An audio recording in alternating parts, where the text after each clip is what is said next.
What up folks, my name's Alex and this is a real quick Amazon review of this. This is the Wimaxit 13.3-inch portable monitor. Now this is the non-touchscreen IPS HDR version. So first up, let me show you what you get in the box. So here's the packaging. It's relatively plain and simple, but it does the job. Pop that open and you'll find the device itself. As you can see, it comes with this folio style case included.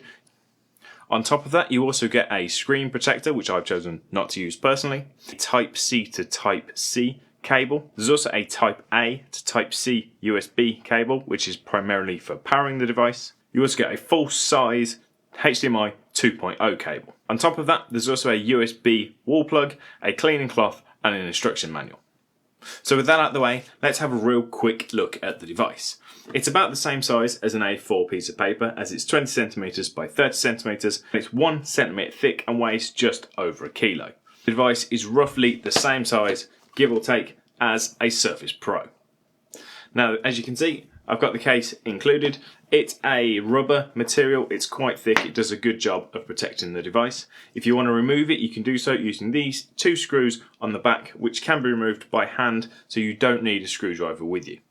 The case folds out to form a stand. Now there's no magnets in the case, it's all just done on friction, so it can slip inside a little bit.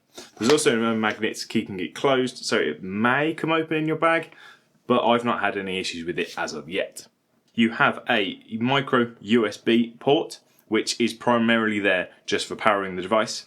You've got 2 USB Type-C ports. One is purely for power, the other one is for power and input. And as I say, you've also got that full-size HDMI port. That's on the left side of the device. On the right, you'll find a 3.5mm headphone jack, the power button, and then also a little scroll wheel for navigating through the UI. On the left and right sides of the monitor are stereo speakers, and on the back you will also find a 75 by 75 VESA mount if you wanted to mount this device. Now the glass is also thick. It's much more like the glass you'd find on a smartphone rather than that of a monitor, which is quite reassuring because this thing will be carried around with you. It's quite thick, it feels quite strong, so hopefully you shouldn't have any issues with that.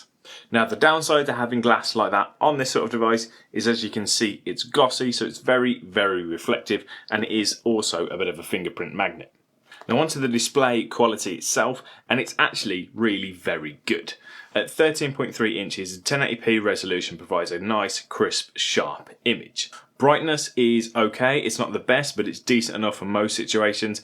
I've been using it in my office at home as well as at work, and it's perfectly acceptable there, so you shouldn't have too many issues. You will struggle outside in direct light, however, especially with that glossy display. Now, colours are really quite nice. They're vibrant, they're punchy, and they have plenty of saturation.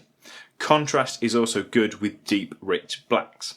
Now this is a HDR monitor, so if you connect a HDR device such as a PS4, PC or whatever it may be, you will reap the benefits of a high dynamic range.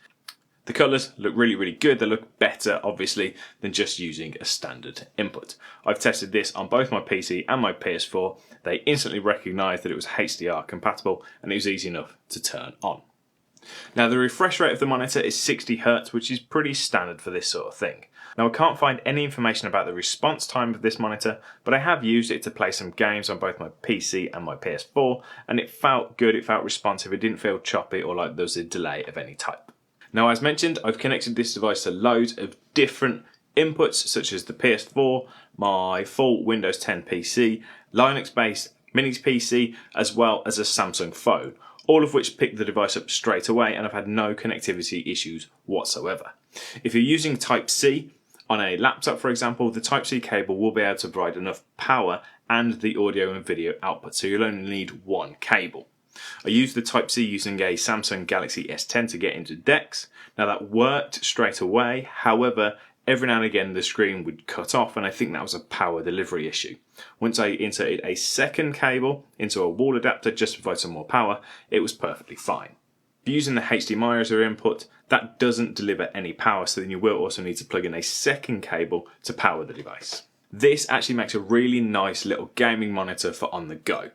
And I say that because you can plug the HDMI into this device from the PS4 and then use one of the PS4 USB ports to actually power the device. So you don't need to plug it into a wall. You've got one plug socket powering your PS4 and the monitor, and you're good to go.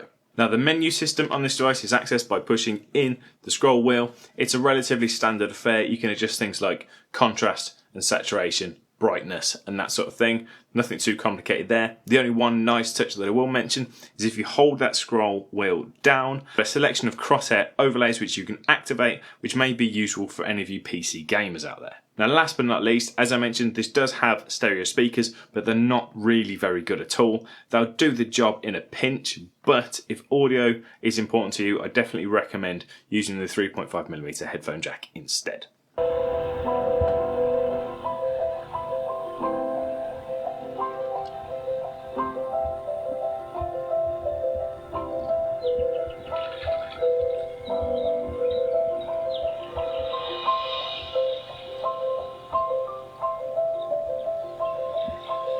And that's it, that's a real quick overview. So far I'm really impressed with it. Yes, there are thinner, lighter versions out there with touchscreen for example, but none of those things really matter to me that much. I'd much rather have the decent selection of ports and the HDR image quality.